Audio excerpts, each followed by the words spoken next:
What is going on, Wolfpack Nation? Hope everybody's doing awesome this evening. Thank you all so much for tuning in here for our first edition of our brand new Tuffy Talk live show. Again, we're basically a newer rendition of this awesome weekly live stream we've been doing that kind of basically taking it up a notch here, really having some segments, just again, really tending towards a lot of, stuff that hopefully should interest you all, Wolfpack Nation, here to tune in with us here and join in on the fun conversation here.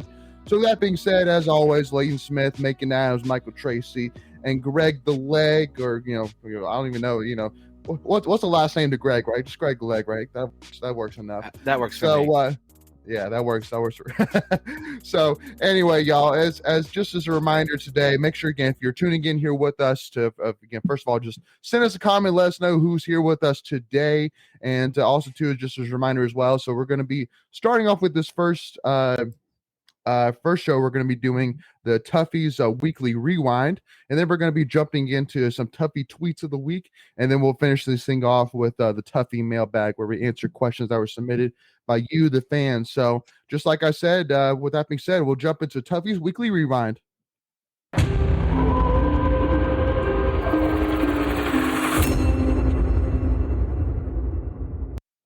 All righty. So with that being said, so obviously gotta start off with, and yes, you can tell by the faces that the other guys haven't seen cool. That yet either. So, we're all like, and then we're like, whoa, that was pretty. Yeah. So with that being said, though, obviously a lot to get to between the news of Big T coming back and Mackenzie Blackwater. Welcome, Mackenzie. But anyway, so we're going to start off talking about Big T, and I know obviously everybody wants to talk about the Pac-9. We'll discuss that more in the mailbag tweets of the week section. So just to give you a heads up on that. So jumping into it, obviously the huge news today, which unless you're living under a rock, you should already know this. Obviously, the big news today, this afternoon, is that Big T, Taquavian Smith, projected first rounder for this year's draft, is coming back. So guess what, Wolfpack Nation? It's not all bad news in the last 48 hours. We actually do have some good news coming in finally. So obviously, huge for next year's team. On top of obviously, I think. Well, we all got to admit that Keats has put together an amazing transfer class so far, and I know he's still talking as well with one potential transfer from Campbell as well. So, Macon, I know that your heart and soul is with the men's basketball team. So I know you were thrilled to hear that news today. Yeah, man, that was. I think it was more so that I don't think anybody really thought he was going to come back after the way he performed at the combine. You could argue he was the best player at the combine. You could argue that. And I think his agent, I saw a tweet that put out, this agent said that everybody, I think it was actually the interview that ESPN did with Taquavian, where he said every team that his agent had talked with had a first round grade on Taquavian right now. So every team thought he was a first round talent. Doesn't necessarily mean he would get drafted in the first round. But the fact that every team viewed him as such after the combine kind of signals he probably would have gotten drafted in a late first round-ish, maybe, and that would have been on a winning team, relatively speaking. So the fact that he wants to come back and the reasonings for why I thought were the most interesting part. If you I mentioned that article, if you go back and look at it, he was talking about how he wants to be a student for another year. He just wants to. He mentioned how COVID kind of messed up his and a lot of students' ability to be a student for on college campus or high school or whatever. And he wants that experience. He wants to be able to come back and build on his time at NC State. He said he loves his school. What more can you ask for a guy? I mean, I think when he. As long as he stays healthy, I think he's going to end up being a fan favorite player.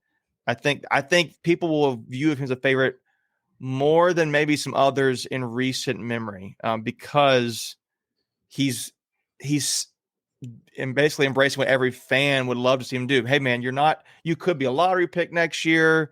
You wait to play another year. It helps the team out. You make even more money.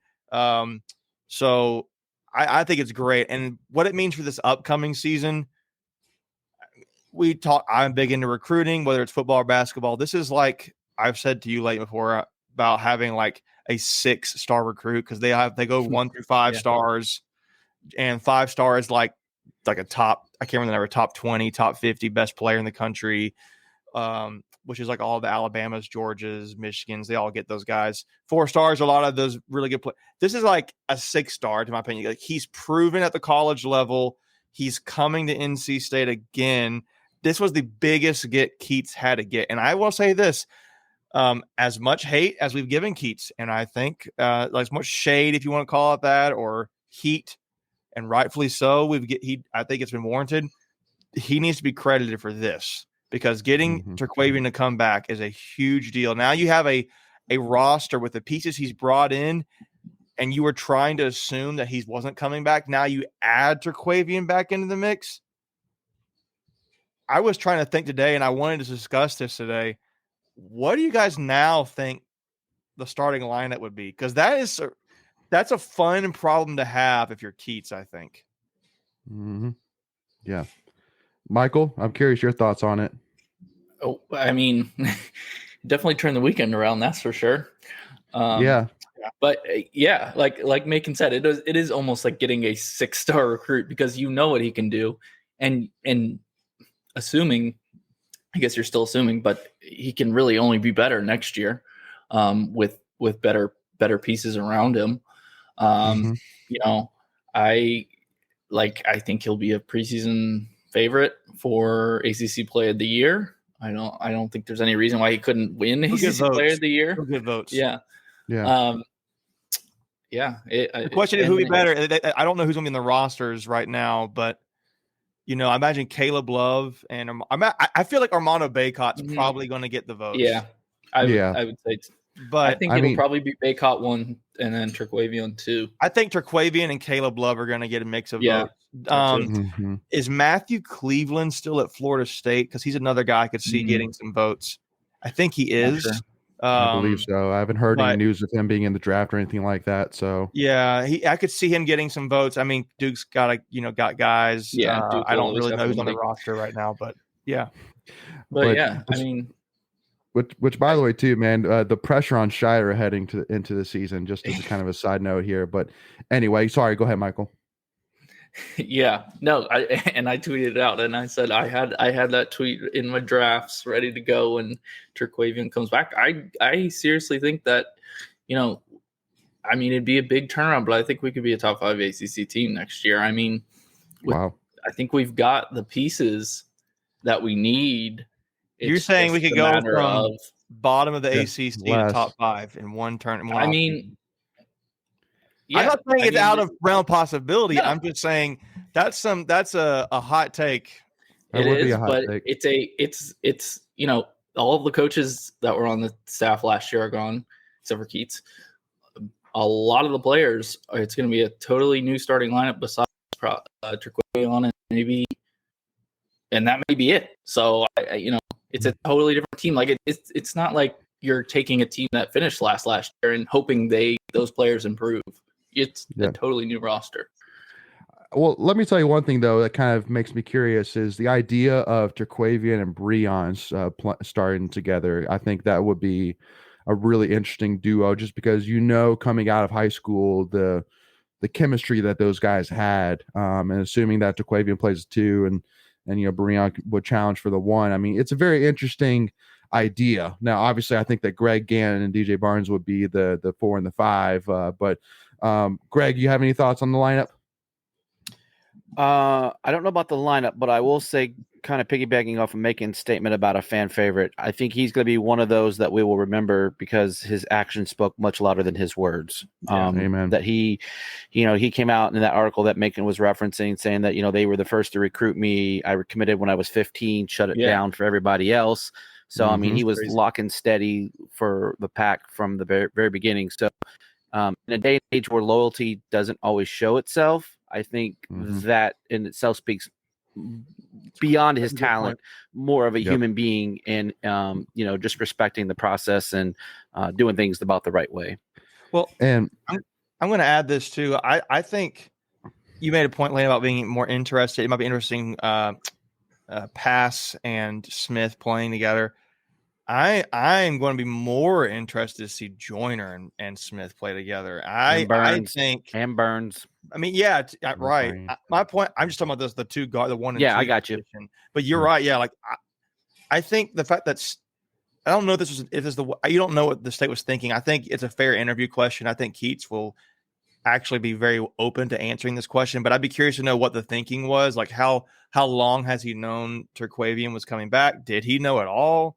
And I'm thinking he planned this roster out, in my opinion, in a way that would make it so that way we would not be hurting if Terquavian were to leave, which is why I think you see him recruiting this guy from Campbell, Cedric Henderson Jr., which is why he recruited guys like Jarkel joins a point guard. You needed a guy, but you needed a guy like Jack Clark for a small forward too. But I think State's backcourt is going to be like very, very good next year. I won't say great, because I don't want to get too far ahead of myself and be like potential.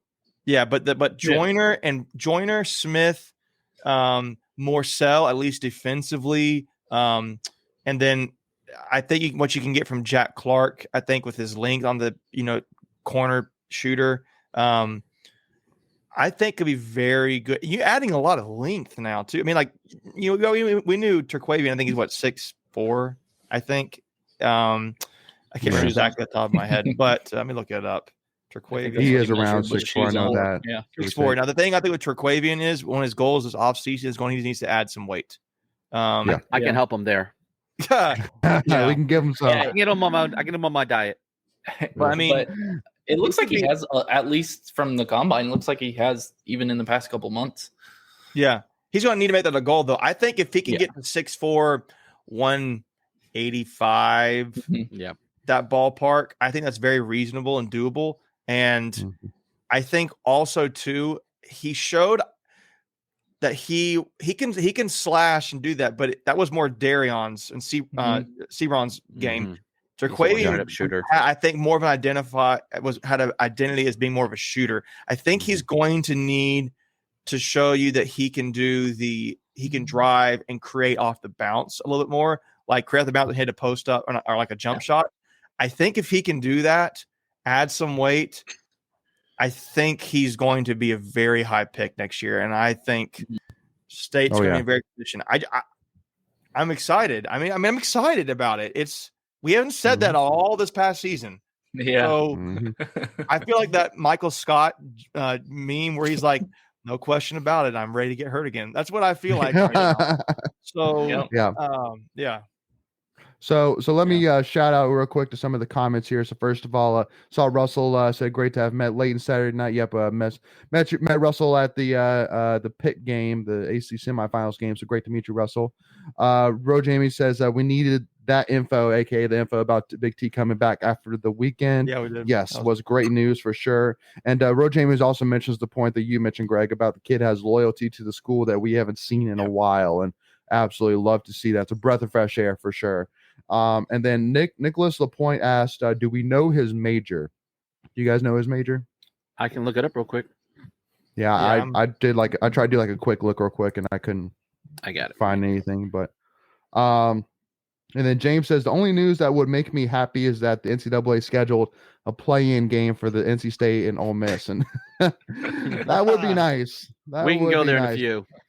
We'll go there in a few. How about a boxing match between Coach Avon and whoever that guy was, who was the main selection committee guy?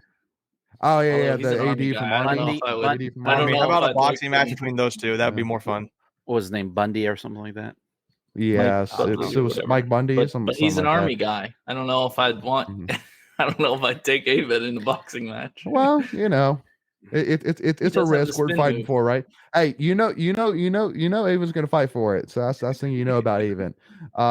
And then Mackenzie also says Pac Athletics is on the rise, and I'm here for it. And then in quotes, if the NCAA will leave us alone, yes, there is a hardy of evidence that the NCAA hates NC State for some reason, and we do not know why.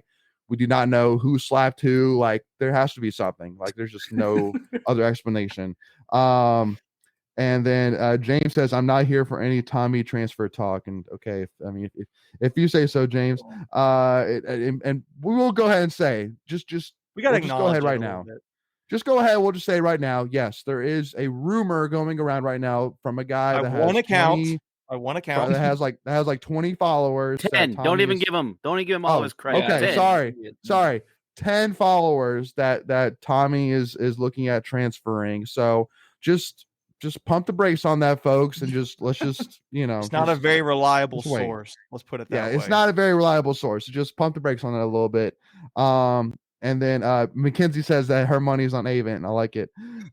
So yeah. So again, we'll just kind of leave it there at that. But Greg, were you able to find anything? I didn't know if you haven't found anything yet. No, like I guess because of all the turnover on the roster, there's no players mentioned on the roster right now. Well, I was looking at Big T's page and it didn't really say anything. So, but anyway, so go ahead. I wanted to add one thing that we haven't talked about much is the LJ Thomas coming in, who, just because our backcourt is going to be very good next year now with Smith coming back. But I mean, LJ Thomas, he's a freshman, but he's not really a freshman. He's had that one extra year, and they were the team account was tweeting out pictures of him, and like he doesn't look like a freshman. Like we were talking about Terquavion adding weight, and Breon Pass was a pretty skinny guy last year too, and Ernest Ross. But LJ Thomas, like he looks pretty built, and I think he'll be pretty good. Well, so last thing on the Smith major. Oh, sorry. Go ahead. No. There's nothing on his bio. Yeah, there's nothing on his bio. Where they have it listed. So maybe he's undeclared. NBA. Yeah. NBA. Yeah. I'm trying basketball studies. Basketball studies. He is. I got it. Okay. It says here on the NC State campus director, make sure I'm looking at this correctly, is exploratory studies, which I think is more like a general degree thing. So that's I'm going to go play in the NBA. So for those who want to know, his official listed major is exploratory studies, which I think it means I'm going to go explore the NBA draft. Yeah. Hey, I know his first class next year is basketball 303. Yeah. Right. 303. Another thing, I think that kind of joke ties into the fact that you make it sound like it's a job, like he's going to go all he is football, making basketball. All we're talking about is him, like that his major. He hasn't decided yet on exactly what he wants to do. I think we need to also give credit to the fact that the NIL played a part in this, and it's not that it gave him like a boatload of money. I'm sure he'll get some sort of agreements with sponsorships and that kind of thing. He totally should.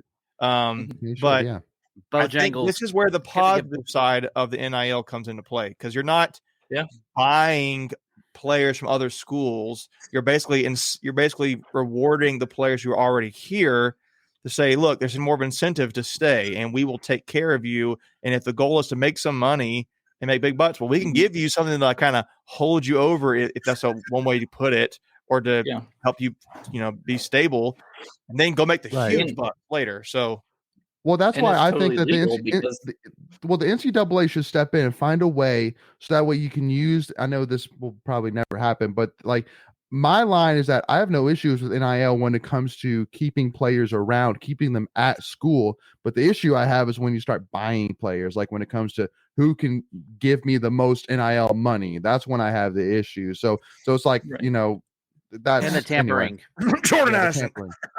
Yeah, exactly. Yes, Jordan Addison. Yes, exactly. And I just had a cough there. My bad. Like you said, Leighton, keeping them at school, which is completely legal because they are enrolled in your university, so they're allowed. That's completely fine.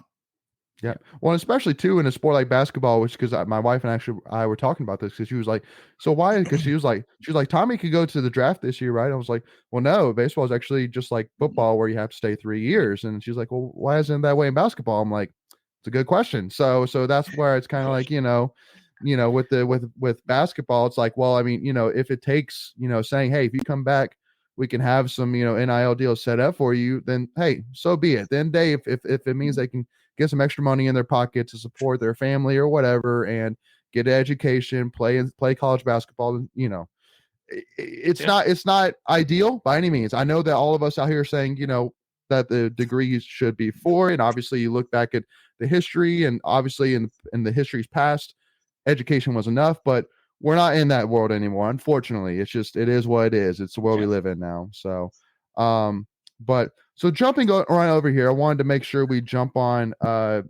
women's tennis, because I think honestly this is as big of a deal, honestly, in the fact that we have another national champion coming that is here at NC State. And for those who, again, are living under a rock for some reason, they do not know, Jada Daniel and Nell Miller with women's tennis won the NCAA doubles title, which is huge for obviously this women's tennis program has been going up and up and up as it is. And obviously on top of it, men's tennis getting to its second ever Sweet 16, women's tennis making it to 2 back-to-back Elite Eights, and now having an NCAA doubles title, national title winner. That is unbelievable to say the least. And obviously, again, it's just another feather in the cap of all the staff there, and just shows again that how unbelievable that of a job they've done in building this program. So again, got to give a hats off to Jada and Nell and the entire coaching staff on that, first of all, because that's huge. On top of obviously, women's cross country winning as well. So it's been a great year when it comes to championships.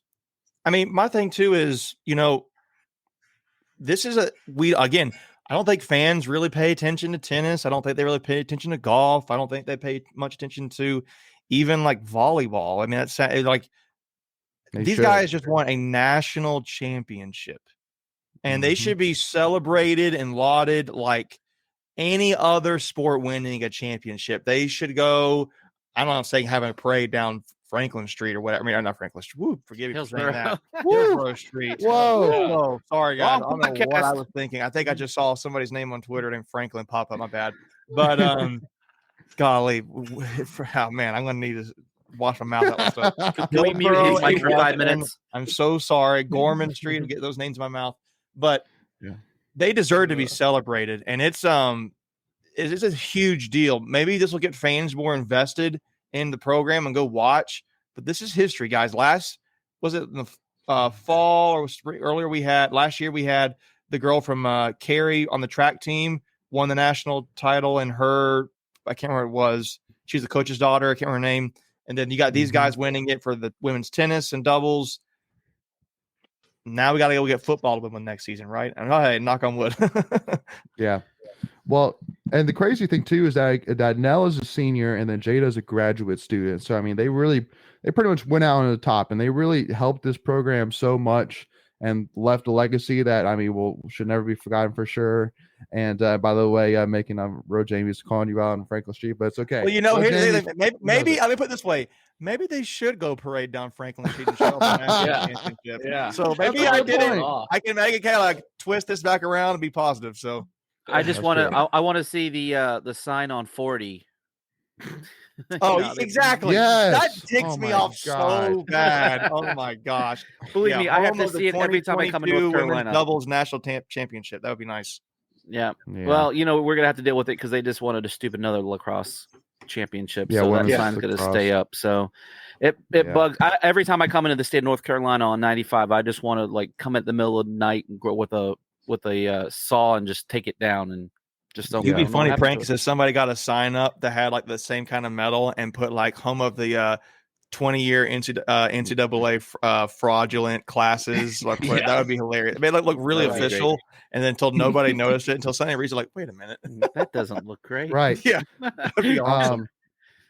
But James did point out though, so NC State this year has 4 ACC titles this year, which is tied for the most in the conference. So again, it's trust me when we all can say that, and I think that there was some tweets about this, basically talking about how if you don't literally look at it as the big 3, meaning baseball, men's basketball, football, that I mean, we're winning just as much as any other program in the conference. But I know that all of us, including all of us here at Tuffy Talk, want that first AC title since 1992. So literally, it's going to be over 30 years now. 30 years before we win AC title. Which I mean, I know everybody's wasn't thinking baseball. It was baseball. Yes, it was baseball. 1992. So it'll be over 30 academic years technically. Yeah. Thank you for repeating me. Yes. I'm just kidding, Mike. So again, hopefully football this year will be the first one. That would be amazing. 79. Obviously, yeah, 79. Yeah, I think we need to pump the brakes on all of it, but it would be. I think I want to just. How about this? Let's put it this way for football. We're going to talk on there for a little bit because I don't think it's a lot of hold on to talk about with them right now. But New Year's Six Bowl, very doable. Yeah. Yep. Yeah. Well, and again, that's what I feel like a goal should be as far as like. I would almost be disappointed if we're not there. Can I just ask a real quick question? This just says yes or no. Were all three of you born after 92 or before 92? I was born before 92. Okay. After. Oh, jeez. Yeah. So you guys have never experienced an ACC championship. Yeah. Nope. But I've experienced the hill at Carter Finley, which was amazing. Rolled down that too many times to name, and so I've experienced my share. Due. Yeah, we are due, no doubt about it. And Mackenzie said, Greg, that you and her can work on finding a new route back to Raleigh to avoid the UNC sign. So we'll make that happen. And then James said, graduate 1993. It's all his fault. Yeah. Come on, James. The last great class, 93. All right, Wolfpack Nation. Well, it is about that time here. So we're going to be jumping over here to Tuffy's Tweet Weeks to start talking some baseball here. So here we go.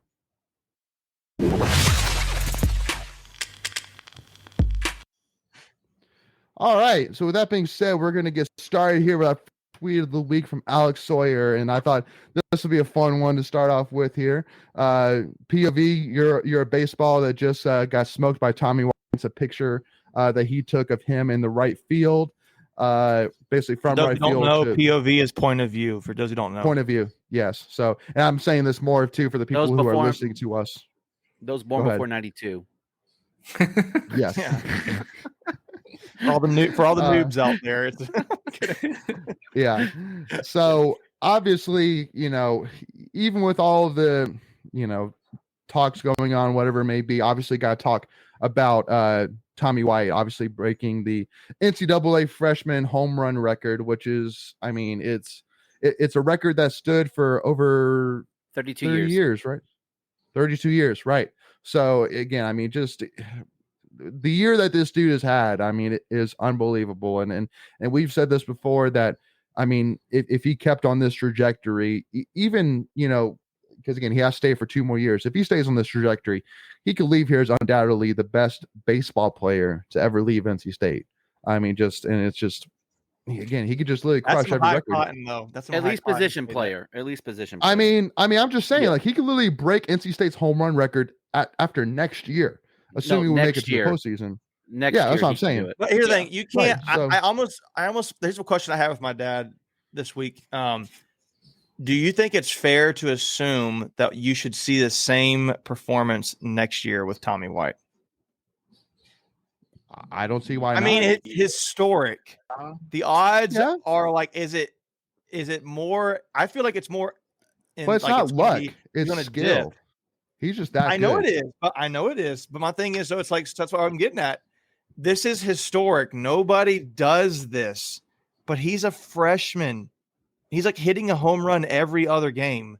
So yeah, I think it's his average. I think we played 50 some games and he hit 27 home runs. Yeah. That's insane. So, and I will say this, just a side note, there's a guy, I think there's a Tennessee player right now who's got like 33, 35 home runs. Yeah. And that guy's a beast. Yeah. So should we expect him to do a historical season again? I don't know. The only reason why I would say why he wouldn't is because they walk him a heck of a lot. That's all. That's honestly the only reason I can think. That's probably why too. I don't think they're going to let him hit as much next season. But do I think it's reasonable to assume this guy is could at least get 18 home runs next season? Yeah, I do. I think. Go ahead. I was going to say Miami saw a whole regular season of Tommy White, and they still hit through to him 3 different times and let him hit 3 home runs. I'm just saying, that particular game was like, that was one of the things I think I texted you guys. It's like one of the things where if you're on the park and you're a kid, you go run and get your buddies and say, get to the ballpark right now. This is crazy. Like I could not believe that game. But yeah, he could leave as one of the best players, if not the best player. He could. Yeah, he could. Go ahead, Greg or Michael. Oh, sorry, we'll let you guys get in. No, I mean, it's just like it's crazy, and like it's crazy. He hit some opposite field too. I think he probably hit more opposite field home runs than he pulled. So it's not like he's just swinging for the fences. What he is, but like he's not just pulling everything. He can and he has a good average. I think he hit 367 or 370. His OPS was way over 1. I mean. It was like 1.78, I think, is what it was. Yeah, which is ridiculous. I remember seeing it was 1.77 something like during the tournament. I was like, that's crazy. Yeah. And like, I don't know if he has another historic year next year because, like, obviously he's only breaking fresh records or less than, all time records for a single season. But, I don't know. I don't see any reason why he wouldn't hit 20 home runs again. Yep. Greg, anything to add to it? No, I mean, if he hits 27 next year, I think that is the record for state. I believe it's either 54, 55, 56, 57, somewhere in that neighborhood. I remember looking it up earlier in the season. I was trying to pull it up again. So in theory, he could tie it next year again with another monstrous season. So I was looking it up too. And just for reference, everybody, the career home run record is 100 home runs. Not at state. It's nationwide. Oh, okay. Yeah. The NCAA home run record is 100 home runs. It was done by Pete Incaviglia. Oklahoma State. Incaviglia. Incaviglia. I don't know how you pronounce his name, but it's 83 to 85 at Oklahoma State. That guy was a beast. Wow. In the pros too. Oh yeah, that's unreal. What was his last name? Make sure I got it right. Incaviglia. So okay, he's got on the NCAA home run record for his career as 100 home runs, and Tommy White's already a quarter of it. Now, granted, I think Incaviglia, whatever how you pronounce it, I'm going to stop there. See, I'm like you're like that for this guy as I am for our center. I can't get that guy's name right. Mahorchik, yeah. Mahorchik. But he did that in 3 seasons, not 4. Wow. 83, 84, 85. Wow. So 213 games. Second place was a guy, Jeff Ledbetter from Florida State.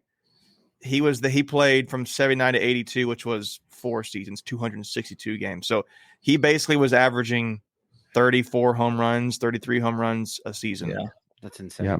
That's crazy. And you have to remember too, the bats are a lot different now than they were back then. Yep. Like this is more of a home run era. And so those guys, their bats, they were hitting with those old Eastons. I don't know. But this isn't a Pete Incaviglia, whatever his last name is. This is a Tommy White segment. No, but I'm just saying, like even with today's bats, they're still not producing, the amount of home runs that those guys were hitting back then. Crazy. So that's true. So and Russell too, I want to give you a heads up. We will talk about that. Don't you worry. That will come up. Don't worry. So jumping into the next tweet here, which is from the Wolfpacker. So talking about the UNC game. So of the 11 batters to reach base for UNC through 2 innings, 6 were done so through 2 strike counts. Yeah. 2 were hits, 2 walks, 1 error, and 1 hit by pitch. And if I'm not mistaken, that one that was a hit by pitch was 2 strikes, if I'm not mistaken. And obviously talk about Logan Whitaker, who started. It was just an odd inning, and it was one of those, like, I feel like that sucked. Yeah, it just sucked. Well, I mean, it was just like, because like the rest of the game, like everything was pretty much at ease, but I know that a lot of it had to do with, first of all, Chris Villeman is the real deal, guys. He is the absolute real deal. And he's from High Point. From High Point, yeah. But that dude, again, assuming he comes back, next year, hopefully, okay, maybe not. I don't know. I don't think he is. I don't think he will. Really? I don't know. You think he's going to come back? I don't. No. He's not coming back, it's tough to know with pitchers. Because luckily enough, I think with Villeman, because I would have said before the tournament that I felt like he would come back because he didn't really have the best into his regular season. But that tournament, I'm telling you guys, like the AC tournament, he was on something. Good. Like that. Hold on, he was now we know why why we know why we lost. Did you guys see the chat there? I saw it. Yes. Jeez, So Mackenzie. Everything. You had one job. Stay away. Come on, Mackenzie. So for those who are listening in, Mackenzie said that the AC championship game was her first postseason game for baseball this year, so she takes responsibility.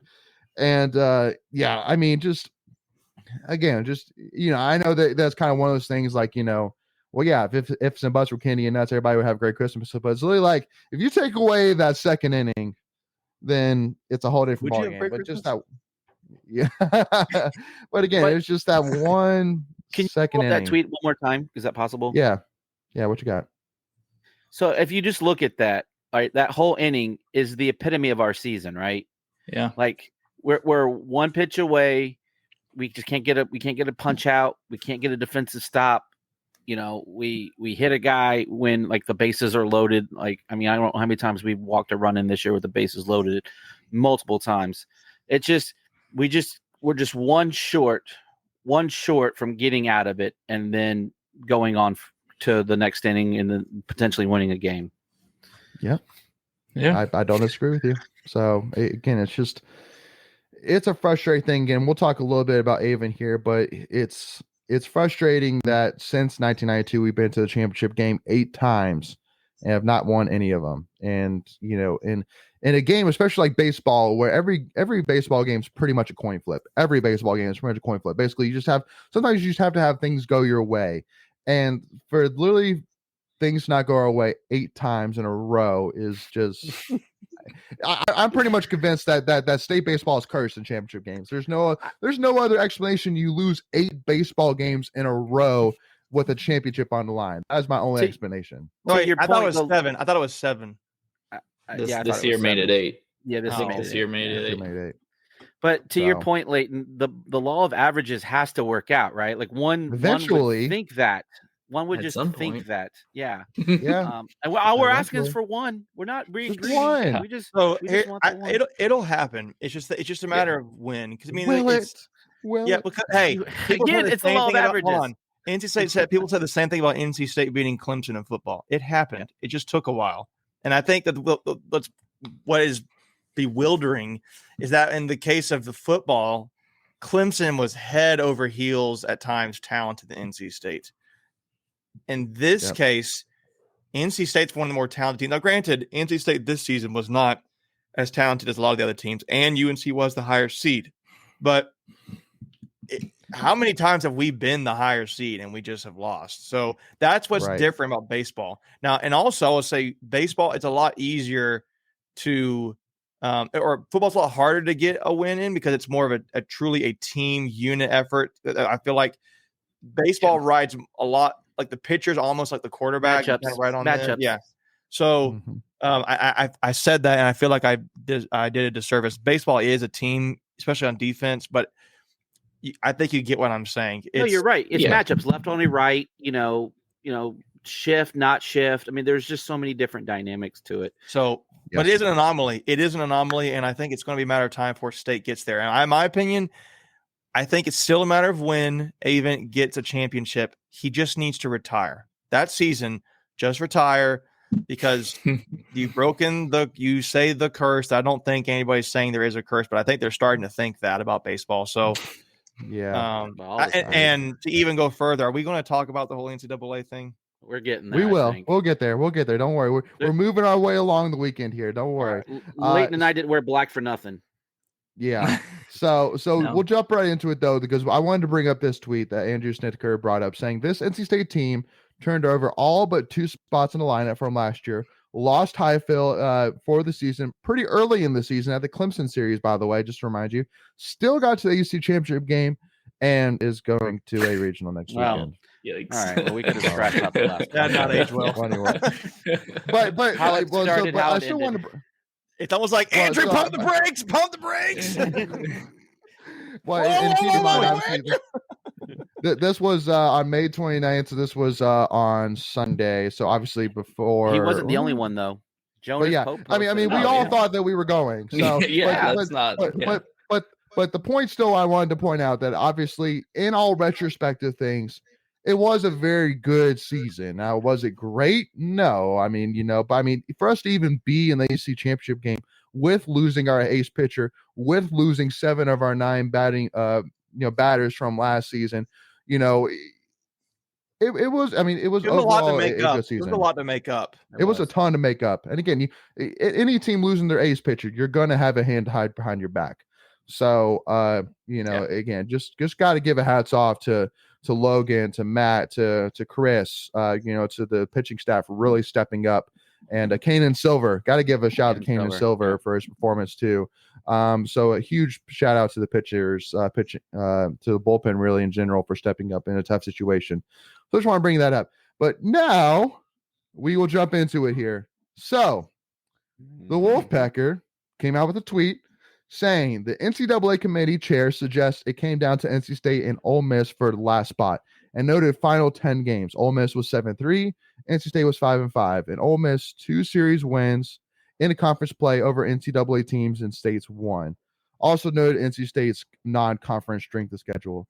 And so I wanted to go ahead and bring it up because this was kind of basically more of just kind of a transition period really. But obviously Debbie Yao herself pointed out that our RPI was 33. And for those who don't know, basically RPI is basically your strength of schedule combined with who you beat, who you lose to, how bad you beat them, how bad you lose to, etc. So it basically takes into account your strength of schedule. And we still went 33. And that was also with 2 canceled games, one against Campbell that Campbell was more important that we could tie the series against them. We lost them the first time, so we, I think had a really good chance to beat them the second time, even the series. And then Coastal Carolina losing that game as well, and Notre Dame too. That's right, absolutely. So again, a lot of missed opportunities. So I think strength of schedule wise, it's like, but again, focusing more on the non-conference strength of schedule. But still, it's just like, but the one thing which I do want to say though, Michael supposedly has a spreadsheet of a sort, which he texted. So I have to ask him about it here live on the Tuffy Talk live show. I'd be like, what is this spreadsheet?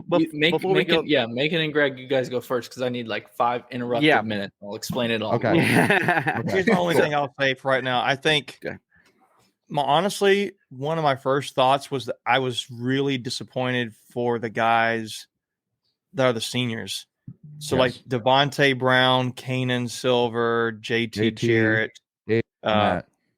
I'm blanking on who the other guys are, but my point is, you think about how their seasons have gone. Like, I know they wouldn't trade it, but they ended last season as one of the best teams in the country, arguably the favorite to win the whole dang thing, and they got snubbed, got the rug pulled out from underneath them.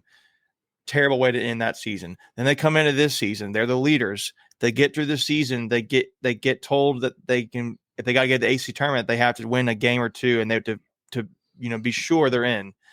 They do that. They get to the AC championship game again after last season losing in the championship game to Duke. They lose it this year to Carolina, and then they find out like the next day that they're not even going to go play and they're just done. Mm-hmm. Like as a senior, that's a terrible way to end your season, and I just hate it for them. Like I mean, I just know they'll be disappointed, and they'll probably be always a little bit of, I don't want to say bitterness, but frustration that they didn't get to have that opportunity. But I feel bad for them. I just think the NCAA, I think the nation really is starting to realize that when people talk about NC State stuff, that's expression, that's an explicit word. There are times where there is like, State fans really aren't making this up all the way. Like there's some legitimacy to this stuff. And I do think it's a little bit of a hope. I honestly, I think part of it is the perception that NC State has relative to Duke and Carolina basketball. Like, it's just like, oh, well, they're just NC State and they're big wannabes, essentially. I think that plays a part into people's perception of NC State. And I don't get it, but there's something to the NCAA thing with NC State. There has to be, because this many snubs and the way they've done NC State in different sports, like not getting to play in the Holiday Bowl, Granted, that was more UCLA than it was NCAA. But they didn't count it a forfeit. They called it a cancellation. Right. So that was the NCAA didn't have policies in place because really comes down to, again, it came down to COVID and this College World Series. It came down to the Holiday Bowl, women's basketball putting us to Bridgeport, and then this with not getting us into the tournament. So those are the 4 examples. So it's been 365 days of us getting screwed by the NCAA. Corey Smith from Pac Pride had a good tweet about that, kind of recalculated everything and said, did I miss something? And it was like that. It was like, it's bad. It's not cool. I don't understand it. So the only thing we won in the NCAA was getting Chandler Zavala back, and we had to lawyer up and go crazy and they gave it to him probably because they didn't want to pay the money to go through litigation. It's just easier to give the kid his year because at the end of the day, what does it hurt them? That was the appeal too. It wasn't like the initial ruling was no, you can't play. Yeah, and then we had to appeal. Well, and it was an obvious. It got a lot of national publicity. It got a lot of national publicity too. So I think they felt the pressure. But again, it was an obvious case. At the end of the day, like, just take any good lawyer, just show them the evidence that, like, this dude's only played literally like a third of his games he could have played. Like, he is the premier example of he should get another year. There's no doubt about it. So that's what I'm saying. It's not like the NCAA necessarily, in my eyes, did us a favor. It's more like they did what you should do. It's night and day. It's like not even like a conversation, really, in my opinion. But anyway, sorry, go ahead. No, I mean, if the football glove don't fit, you must have quit. So they gave him his year, and he'll be back with us this year. But so before we get into OJ, calm down, Michael's stats, the one thing I'll throw out here is, talking relative to the RPI, there were 6 teams that got in with a worse RPI that wasn't a conference champion. And I'll just go through those real quick. TCU at 36, Arizona at 38, Ole Miss at 39, Arkansas at 41, Texas Tech at 46, and Grand Canyon, wherever that's at, 50. Yeah, that's a Christian college out there, and I think it's Arizona. I don't know. Yeah, Arizona somewhere. I think it's Arizona. And just as a reminder, we were at 33. So correct. Again, basically 17 spots ahead of Grand Canyon who got in. So with that, I yield my time to Michael. I yield. No, it won't be that long. But basically, I watched the video of the committee director, kind of what he said, the reference points where they used, and then all your typical RPI, strength schedule, non-conference strength schedule, even though those are all really baked into the RPI, so it shouldn't matter, but they clearly matter. Your wins versus teams in the field, wins versus the hosts, series wins mentioned that. Yeah. And then wins versus top 50 RPI teams. So basically I just looked at the last 18 at-large teams, and I won't go through every single stat for them, but the teams I looked at were UCLA, Oregon, LSU, Virginia, Arkansas, Arizona, TCU, Gonzaga, Texas State, Georgia Tech, Texas Tech, Dallas Baptist, South Carolina, Florida State, Grand Canyon, Liberty, Ole Miss, and NC State. So repeat that back. 8, what was the fourth one? Virginia. So of the 18 teams, NC State was 11th in RPI, 7th in overall strength of schedule, 16th in non-conference strength of schedule. So we were pretty low there, but again, that's baked into regular strength schedule and RPI. So it shouldn't matter. This is standings based off of the 18 teams. So when you say 11, just 7, 18 16, teams. Yeah, just of these 18 at-large teams that would have been where they're basically all 2 and 3 seeds where we could have slotted in. That didn't win their conference of the 18 teams, NC State was one of 6 of those teams with 13 or more wins versus the teams in the field. One of 12 teams, one of 6 teams with 13 or more wins versus teams in the field. One of only 4 teams with 6 or more wins versus hosts. One of 9 teams with 3 series wins or more versus teams in the field. One of 11 teams with 1 series win or more versus hosts. One of 3 teams that went 5-5 in the last 10 games, and there were 4 teams that had worse last 10 games than that. One of 5 teams with 13 or more wins versus the RPI top 50. Now, NC State won more games against teams in the field than Grand Canyon played against the top 50 RPI. They also won the same amount of games versus That's hosts. a heck of a stat right there. That's a good stat right there. Say that one time. Say it slow and steady for us slow people. Say that one again, Michael. Like me, I'm the slow person here. NC State won more games against teams that were in the field than Grand Canyon played against in the top 50 RPI. Wow. State played more games against teams. One more games. They won more games than Grand Canyon even played. Yeah, that's ridiculous. Against the top 50. They won the same amount of games versus hosts. Hey, tweet that out. They got to put that on Twitter. I will. I'll summarize some of these. NC State won the same amount of games versus hosts as Gonzaga won against teams in the field. Mm-hmm. And yeah. 29 of Grand Canyon's wins came against teams ranked 101 or higher in the RPI. So 100 to 150, etc. When you say higher, you mean higher numbers. Yes, higher. Yep. So like worse teams. So basically they had a very easy schedule, which is reflected in their strength schedule. But what else? And then give us one good one, Michael, to end on. Or don't worry about it. That was a lot. So maybe we'll just leave it there. Also, Grand Canyon got a lot of credit for wins versus the field because they went 6-0 against New Mexico State, who won their conference and was 24-32. So that boosted them up. So basically, in some just like looking at the metrics, like it's not even it's not even close. Like over Grand Canyon, Liberty, Ole Miss, Coastal Carolina, and then you could argue over Arkansas, Arizona, and TCU. I'm going to wrap it up. I think I got to wrap it up here. There's a guy from D1 baseball. I think his name's Aaron Fitt. Yeah, I'm mistaken or something like that. Yeah. He put a tweet out that, and he's a editor and writer for D1 baseball who all they cover is college baseball. And he said it's probably the biggest snub he has seen in 18 years.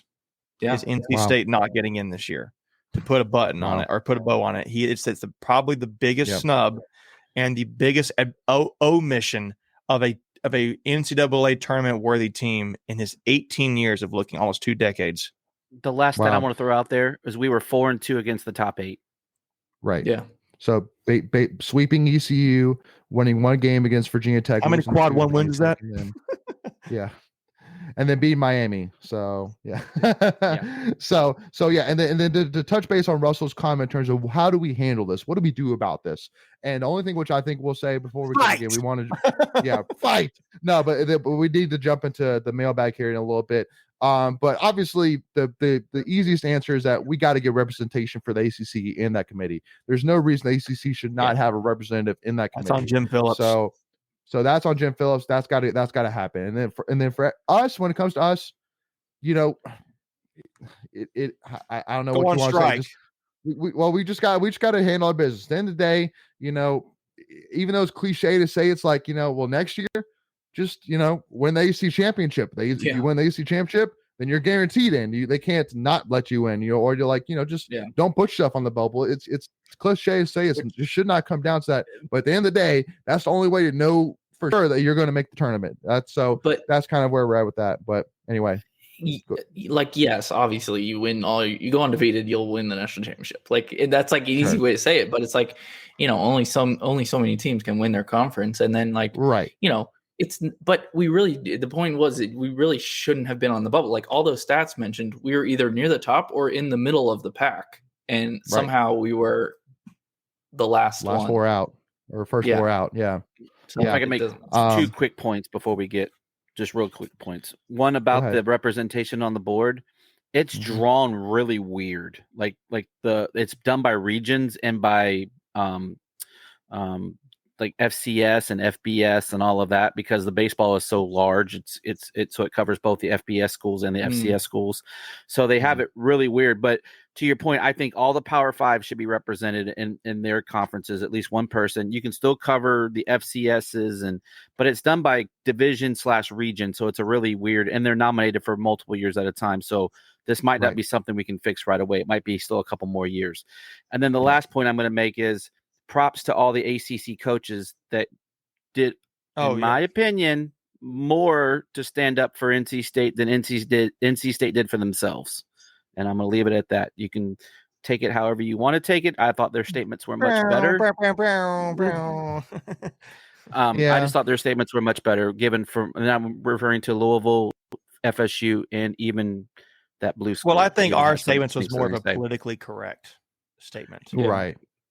Yeah, and again, obviously you can be strong-worded and still be politically correct. Sure. Yeah, we agree with you on anyway, that. Just my thoughts. Well, that being said, we will finally, again, obviously we're going to be going over a little bit here, but obviously between Big T, women's tennis, and then this, I mean, I guess it's not really a shocker we're going to go over here, but that's okay. I'm sure all of y'all will be here for it. And hey, for our first edition of Tuffy Talk, the Tuffy Talk live show, what a better way to do it than to have all this amazing content to talk about here. So with that being said, we'll jump into Tuffy's mailbag. Here we go.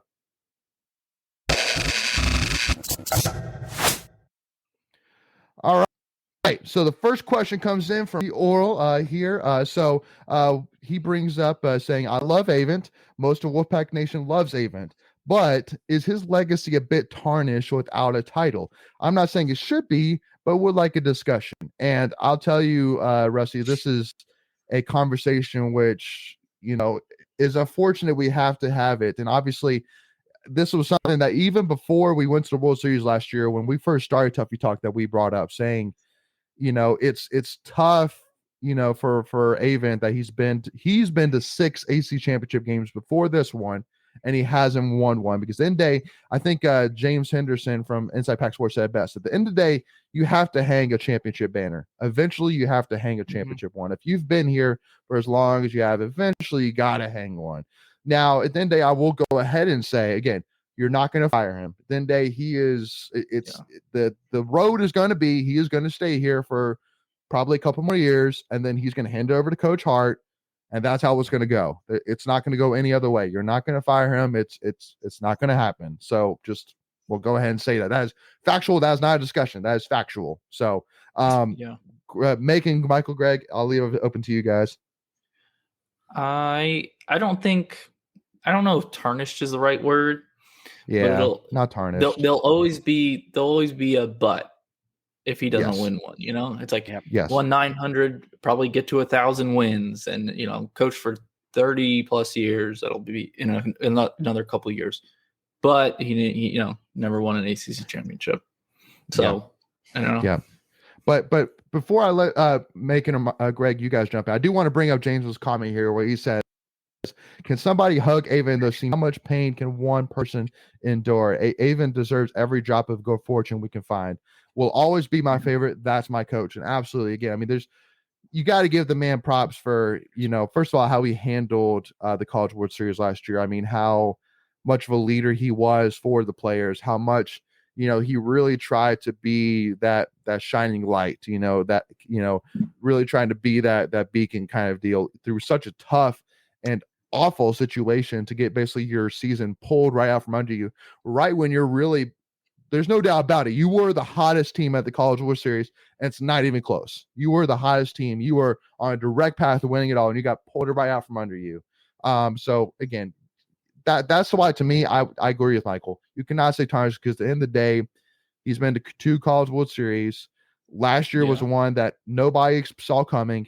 And the fact that he had us at a national championship level, and how he handled the situation with the Pac-13 game, how he handled the situation of, again, just the love and the chemistry that those guys had, together was just undeniable. So, sorry, Greg, go ahead. But I just wanted to bring that up because, again, you can't not love Avent. You can't. You got it, Greg. Yeah, I'll go real quick.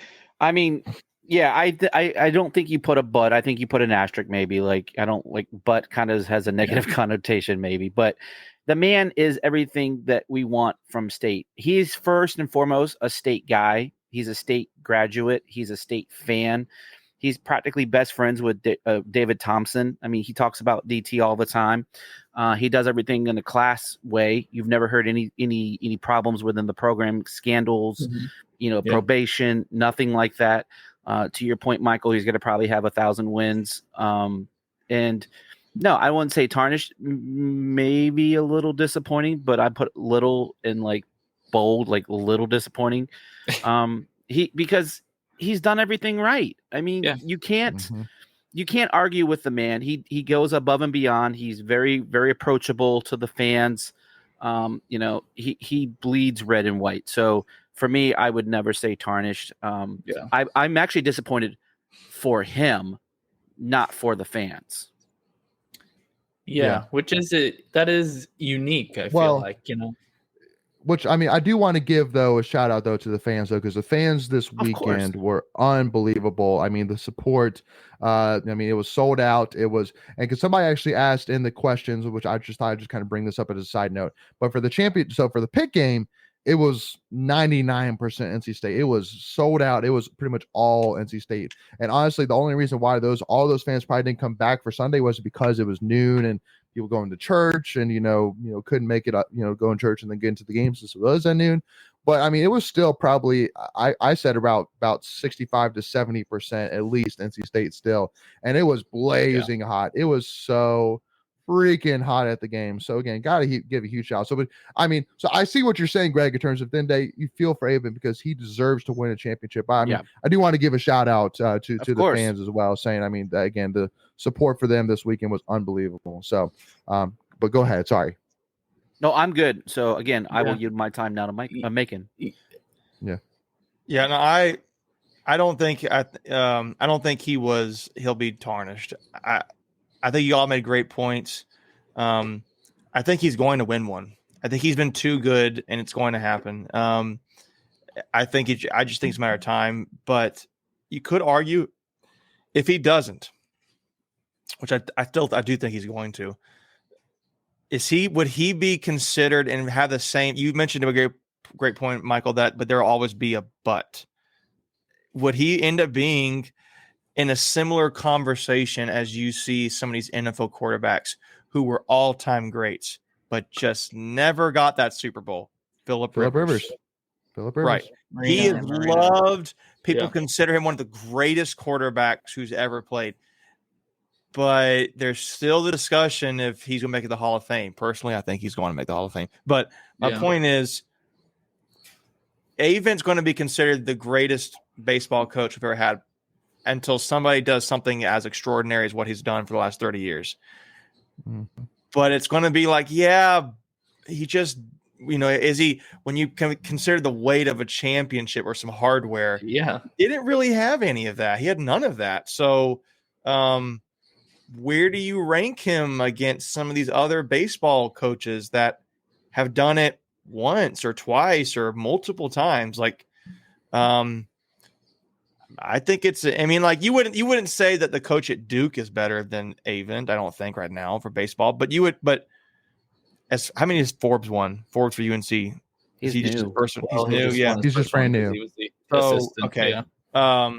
Who is the famous baseball coach for Florida State? You can say Mike Martin. Mike Martin. You're going to put that he's not coached. Maybe some guys not coached as long, but man, he won some stuff. So you got to give the tip of the hat to that guy, but you feel like I don't know. I think it's a similar discussion to like these NFL quarterbacks who were all-time greats, Dan Marino, who just could not get to a Super Bowl. And they're always going to have that comparison. Like Phillip Rivers was in the same class as Ben Roethlisberger and Eli Manning, and he's always going to be compared to those guys. So I don't think Phillip Rivers really cares, but you get the point. Dadgummit.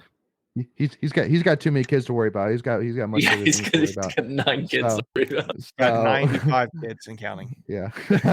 so I figured we'd have one more question here, and then we kind of have like a little fun question here. But so I thought I'd bring up Patrick Walter's question about how many AC championships will Pack Athletics win in the 2022-2023 school year, and what sports? So, Macon, you said eventually that Avon's going to win one. So, do you think it'll be next year? No, but no. I mean, I'm trying. I don't want to think about this too hard. I'm guessing the future, and I have no idea. I know. Look really dumb. Yeah, the two tennis girls, are they seniors? Can they come back? They are. They're seniors, okay, but they're done. And I don't think they'll win another one right next year. I don't know. Men's might. Well, but Oh, men's tennis. Gotcha. Okay. Sorry. Tennis. Yes. But let's go through the obvious one. So I think women's basketball, I think, is going to be right back there to compete for one. So I'm going to give them one. Wrestling, I'm giving them one as well. Because again, we're talking regular season or postseason. So I mean, I think with or postseason, like a ACC title. Well, they're both ACC championships, whether you win the regular season. I thought we were talking postseason. like national title. I'm sorry. It says how many ACC championships will Hack Athletics win. Excuse me, I'm an idiot. Then let me do this. Then. Swimming's going to win one. Track's going to win. Women's track's going to win one. I'm going to say football's going to win one. I'm going to say women's basketball is going to win one. In a year, yep. And wrestling's going to win one, so that's 5. Mm-hmm. And I think football can win both. I think football can win regular season and postseason. So I'd also put it at 6 right now if it remains. Well, I think a lot of those. I think a lot of those guys can. I think 5 right there. I don't think soccer is going to do anything next year. I don't think softball is going to win it next year. If you would. Volleyball could be competitive. I'm not saying they're going to win, but I just want to give a shout out to volleyball. Volleyball's going to be competitive. I said softball already. Baseball, I don't see them winning ACC next year. But again, a lot of it depends on what we do in the transfer portal. I know that we're looking at a lot of names right now. So again, a lot of it depends on kind of what we get for baseball, in my opinion, on it. But again, so I'm seeing like 6 I would say you've got 5. I would say I want to recap it. I think football. I think football, track, swimming, wrestling, and women's basketball. Yeah, and I would say I'm more focused on women's swimming. I'm more confident. And I would say, men's swimming and diving is usually the one that's doing the best recently. Women's track is the one that usually does it better in track, and then women's basketball has done better recently. I think. I don't want to even get into basketball. I don't want to get too many. I just think I want to be just happy with the roster with men's basketball for right now. But I think it's 5: men's football, wrestling, swimming, women's track, and women's basketball. That's what I think. At least those 5. I see that. Absolutely. But James is screaming out baseball still. So, hey, I mean, baseball could. I do think, let's talk about this. What do they need to address? And we're out of time, way out of time. But they need to bring in pitching. In my opinion, they're going to lose Villman. Yep. They're definitely losing Silver. What they're losing? They're losing Brown, who's an outfielder, and they're losing JT Jarrett, who's a second baseman. But they can make those up defensively, I think. And we have a ton of guys coming in out of freshmen. I think we have like 15 guys that are coming in as freshmen. Yeah. We have a lot of new players coming in. So a lot of players play this year. So you got Palali back, Souls back, Cozart back. You've got Whitaker comes back, I think, at pitching. Peyton Green in infield, he's coming back. I was going to say. So Gino. But yeah, Gino. How did I forget about Gino? Tommy White. So my thing is that it's probably going to be another development year. Could we? Yeah. I think you're going to see a similar team this year.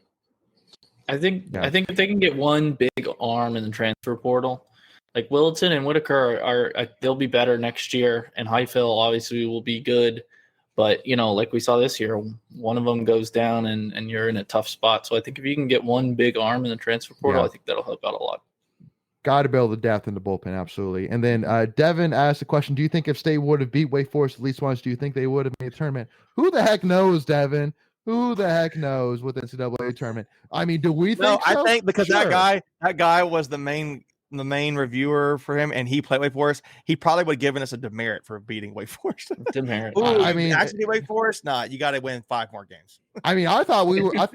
Everybody thought that we were in already. All of the mock, everything's had us in already. How do those guys get so far off? How are they that far off? So it's not. I think the fact that it was everybody. Yeah. It shows you it's not an NC State delusional thing. It's legit the NCAA and whoever's doing this mess. So that ends us perfectly on this last question from NK14 Alpha, which is why can't our baseball team have nice things? And committees. I don't know. I don't understand why they make committees up of like ADs of current ADs of schools. They obviously have biases. Like use, I don't know, other independent experts or former ADs that aren't. I don't know. That doesn't really make sense. At the end of the day, it's not working. At the end of the day, it is a clear consensus that it is not working. That something has to change. It's just it's factual now. So again, it is what it is. But yeah, Devin, I'm sorry to be more candid with that, but just again, man, it's like everybody thought we were going to get in. There was not a single person in the entire country, except for obviously those people in the room, that thought we were not going to get in, and yet we didn't get in. So like I literally was, and again, you saw my immediate reaction. I literally was like, no, there has to be another regional because they haven't announced this yet. Like, there has to be another one somewhere. So personally, I think wrap up this whole segment. I think Greg has given the best content of his life the last 5-10 minutes. So, and for those who don't know, his a man of so many words. His stuff is my headphones died. I apologize. Yeah. Yeah. No.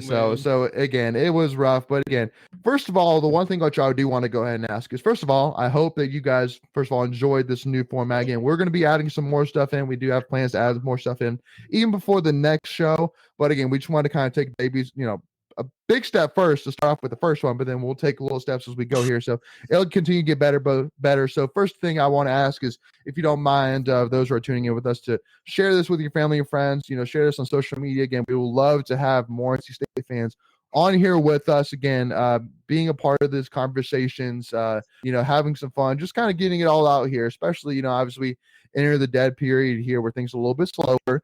Again, would love to have you all on to join a conversation, talking football, recapping some things from this past year, all that jazz. So if you don't mind, please make sure to do that. And again, make sure to keep an eye out too, as we will be reaching out, asking for questions for our Tuffy's mailbag. This will be a weekly thing as well. So it'll be a weekly thing. Exactly. So make sure to keep an eye out for that as well. And then if you haven't already, make sure, again, as always, hit that subscribe button, which is free to do, and to make sure you don't miss out whenever we release new NC State content. We have crazily exciting episodes here planned that are be coming up here in the next couple weeks. So make sure. Crazily, that is a word. Okay. Invented a new word. Now don't make fun of my words there, Mr. Franklin Street. So anyway, hey, I had to unmute for that. Whoa. Yeah.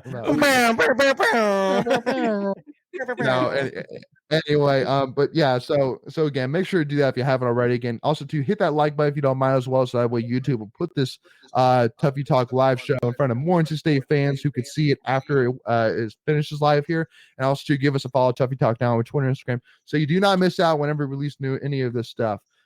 Thank you all so much for tuning in, James, McKenzie, everybody here with us. Really appreciate y'all, and hey, as always, go Pack, y'all, and we'll see y'all soon. All right, thank you all.